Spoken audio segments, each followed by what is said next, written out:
টি-টোয়েন্টির পরে আমরা ওডিআই সিরিজটাতেও হেরে গেলাম, আর এর পিছনে একটা বড় কারণ হচ্ছে খারাপ টিম সিলেকশন। প্রথম ওয়ানডেতে আমাদের বোলিংটা কিভাবে সাজানো হয়েছে, তিনজন ফাস্ট বোলার আর তার সাথে তিনজন অলরাউন্ডার, অক্সর প্যাটেল, ওয়াশিংটন সুন্দর আর শিবম দুবে। এই তিনজন অলরাউন্ডারের মধ্যে অক্সর প্যাটেল একজন প্রপার বোলিং অলরাউন্ডার, অর্থাৎ সে পুরো 10 ওভার বল করবে আর তার সাথে এক্সট্রা ব্যাটিংটা দিয়ে দেবে। কিন্তু প্রশ্নটা উঠছে দুবে আর ওয়াশিংটনের রোলটা নিয়ে। তাদের প্রপার রোলটা কি? তারা একজন প্রপার ব্যাটিং অলরাউন্ডার যারা মেনলি ব্যাটিং করবে আর 2-1 ওভার বল করবে, নাকি তারা বোলিং অলরাউন্ডার যারা মেনলি বল করবে আর তার সাথে একটু ব্যাটিং করবে? এই ধরনের কন্ডিশনে ওয়ানডে ক্রিকেটে দুবের ব্যাটিং এর উপরে কি পুরো ভরসা আছে ভারতীয় টিম ম্যানেজমেন্টের? আবার ওয়াশিংটনের বোলিং এর উপরে কি পুরো ভরসা আছে? তাহলে দুবের বোলিং এর উপরে যদি ভরসা না থাকে, শুধুমাত্র ব্যাটিং এর উপর ভর করে যদি তাকে টিমে নেওয়া হয়, তাহলে সেক্ষেত্রে তো একজন প্রপার ব্যাটার খেলানোই ভালো। আবার যদি ওয়াশিংটনের বোলিং এর উপরে ভরসা না থাকে, সেক্ষেত্রে তো একজন প্রপার বোলার খেলাতে হবে। সেই প্রথম ম্যাচে ইংল্যান্ড তাড়াতাড়ি 6 উইকেট পড়ে যাওয়ার পরেও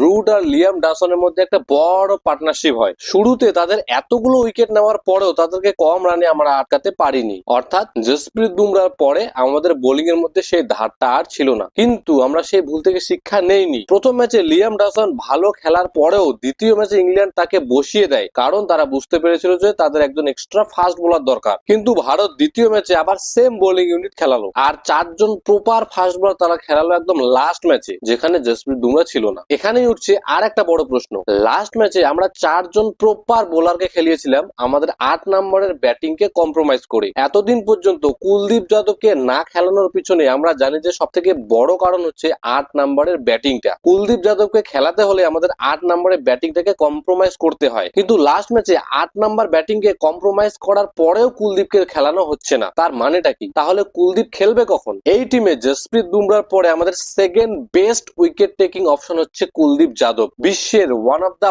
বেস্ট স্পিনার বর্তমানে ওডিআই ক্রিকেটে, কিন্তু তাকে আমরা খেলাচ্ছি না। এতদিন 8 নম্বরে ব্যাটিং এর যে কারণটা দেখানো হয়েছিল, লাস্ট ম্যাচে তো সেটাও খাটছে না। তাহলে কুলদীপ যাদবকে নিয়ে টিম ম্যানেজমেন্ট ভাবছেটা কি? আবার অন্যদিকে ব্যাটিং এও ঈশান কিষানকে খেলানো হচ্ছে 4 নম্বরে, আয়ারকে 4 নম্বর পজিশন থেকে হাঁটিয়ে। 4 নম্বরে আয়ার এত ভালো পারফরমেন্স করেছে আমাদের জন্য ওডিআইতে, কিন্তু তারপরেও তার ব্যাটিং পজিশনটাকে সরানো হচ্ছে। আর লাস্ট ম্যাচে যখন ঈশান কিষানকে ব্যাটিং করতে পাঠানো হয়েছিল, তখন অ্যাকচুয়ালি কেএল রাহুলকে ব্যাটিং করতে পাঠানো উচিত ছিল, কারণ সেই রকম সিচুয়েশনে আমাদের এমন একজন ব্যাটারের দরকার ছিল যে একটু ইনোভেটিভ শট খেলতে পারে। ঈশান কিষান সেটা পারে না, আর আয়ার এসেই বড় শট খেলতে পারে না, সে একটু সময় নিয়ে খেলে। সেজন্য সেই পজিশনে তখন কেএল রাহুলকে পাঠানোই বেস্ট ছিল, কিন্তু সেটা না করে আমরা 4 নম্বরে পাঠালাম ঈশান কিষানকে, তারপরে 5-এ আয়ার আর 6 নম্বরে কেএল রাহুল। টি-টোয়েন্টিতে তো ব্যাটিং পজিশনে একদম 12টা বাজিয়ে দিয়েছে, সেখানে কে কোথায় কখন ব্যাটিং করছে কোনো ঠিকই নেই। আর এখানে যখন আমাদের প্রয়োজন ছিল ব্যাটিং অর্ডারটাকে চেঞ্জ করার, তখন আবার গম্ভীর কি করলো? তখন আবার সে অ্যাকচুয়াল ব্যাটিং অর্ডারই খেলালো, 4-এ ঈশান, 5-এ আয়ার, 6-এ কেএল। হ্যাঁ, কেএল রাহুলকে সেখানে খেলালেই যে ম্যাচের রেজাল্টটা পাল্টে যেত সেটা বলছি না, কিন্তু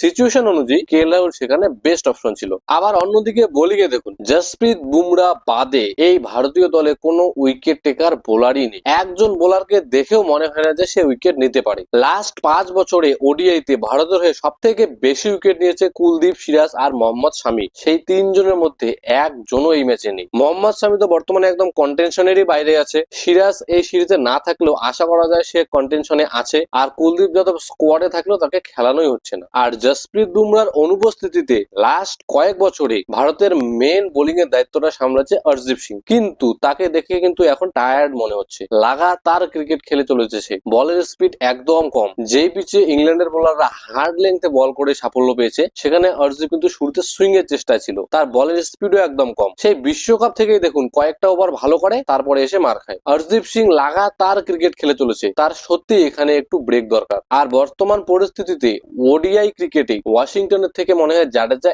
এখনো বেটার অপশন। তাহলে ভারতের যারা যারা মেন উইকেট টেকিং অপশন, তাদেরকে টিমেই রাখা হচ্ছে না। ঘুরে ফিরে কিন্তু প্রশ্নটা আসছে সেই আবার টিম সিলেকশনেই। টিম সিলেকশনটাই মেনলি খারাপ। আর তার উপর থেকে দেখুন প্লেয়ারদের মধ্যে কিন্তু একদম স্টেবিলিটি নেই। কোনো প্লেয়ারই মনে হচ্ছে না যে সিকিউর আছে। কখন কাকে দল থেকে বাদ দেওয়া হবে, কখন কাকে কোথায় খেলানো হচ্ছে কোনো ঠিকই নেই। রোহিত শর্মা আর বিরাট কোহলির উপর তো সব সময়ই চাপ, 2টা ম্যাচে খারাপ খেললেই তাদের দল থেকে বাদ দেওয়ার কথা ওঠে। সোশ্যাল মিডিয়া এই বিষয়ে আলোচনা হতেই পারে, সেটা আলাদা ব্যাপার, কিন্তু দলের ভিতরে টিম ম্যানেজমেন্টের ভিতরে যাতে এরকম কোনো সমস্যা না থাকে। কিন্তু সমস্যাটা কিন্তু এখানে ম্যানেজমেন্টের ভিতরেই আছে। তারাই রোহিত আর কোহলিকে সেরকম স্টেবিলিটি দিচ্ছে না। আয়ার ভাইস ক্যাপ্টেন হওয়া সত্ত্বেও তাকে ব্যাটিং পজিশন থেকে সরানো হচ্ছে। কেএল রাহুলের ব্যাটিং পজিশনের তো কোনো ঠিকই নেই। বোলিং এও কাকে কখন খেলানো হবে কোনো ঠিকই নেই। এভাবে প্লেয়াররা কখনো স্টেবিলিটি কি পাবে? আর স্টেবিলিটি না পেলে প্লেয়াররা তো তখন পার্সোনালি খেলার চেষ্টা করবে, তারা তখন নিজের জন্য খেলার চেষ্টা করবে। আরো একটা সমস্যা যেটা ভারতীয় দলে দেখা দিয়েছে সেটা হচ্ছে ফিটনেসের সমস্যা। রোহিত শর্মার ক্ষেত্রে ফিটনেসের সমস্যা থাকতে পারে, এটা একটু মানা যায় কারণ তার এজ, কিন্তু শুভমান গিলের মতো একজন ইয়াং প্লেয়ারের কেন এত ক্র্যাম্পের সমস্যা আসছে? এত কম বয়সী একজন ইয়াং ব্যাটার যদি 60-70 রান করার পরে ক্র্যাম্পের সমস্যায় ভোগে, তাহলে সেটা মোটেও ভালো লক্ষণ নয়। আর এটা শুধুমাত্র আমরা একবার নয়, বারবার দেখতে পেলাম। প্রথম ম্যাচেও আমরা সেম সমস্যা দেখতে পেয়েছি, থার্ড ম্যাচেও সেম সমস্যা, তার আগে আফগানিস্তান সিরিজেও আমরা সেম সমস্যা দেখেছিলাম। আবার ওয়াশিংটন এই ম্যাচে চোটের জন্য খেলতে পারেনি, জসপ্রীত বুমরা খেলতে পারেনি, হার্দিক পান্ডিয়া চোটগ্রস্ত, নীতিশ রেড্ডি চোটগ্রস্ত, একাধিক প্লেয়ারের কিন্তু ফিটনেসের সমস্যা চলছে। বিশ্বকাপের আগে সেই সব কিছুকে ঠিক করতে হবে, তা না হলে তার প্রভাব কিন্তু আমাদের পারফরমেন্সের উপরে পড়বে। বেস্ট টিমটাই যদি আমরা খেলাতে না পারি, তাহলে বেস্ট পারফরমেন্সটা কিভাবে আসবে? বাকি ভারতীয় টিমের এই সমস্যাগুলো নিয়ে আপনার কি মতামত? এছাড়াও আর কোন সমস্যা ভারতীয় টিমের আছে বলে আপনার মনে হয়? কমেন্টে অবশ্যই জানাবেন। ধন্যবাদ।